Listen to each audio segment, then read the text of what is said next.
پاچا او ملنګ.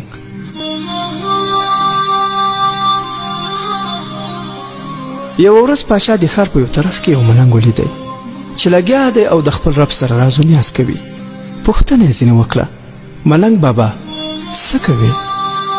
هغه ځواب ورکړ: د خپل رب او بندګانو ترمنځ روغه جوړه کوم. پاچا ورته وویل: نو څه حالت او څه کیفیت دی؟ ملنګ ځواب ورکړ: الله جل جلاله یې مني ولې بندګان یې نه مني.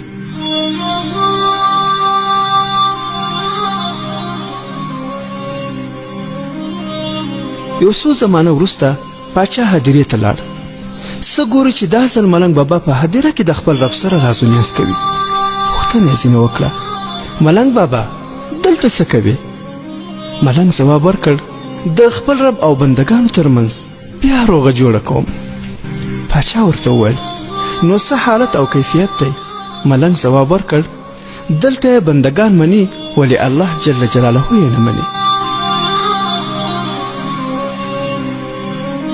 یعنی هلته چې کوم خلک ژوندي ول له خدایه نه ډارېدل، لمونځونه یې نه کول، د ګناهونو بخښنه یې نه غوښتله، صدقه یې نه ورکوله، توبه یې نه ویستله، هلته رب منله.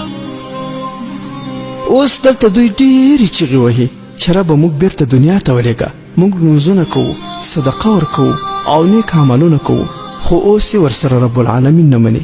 مالي من الليل مشى الدهر ينساك،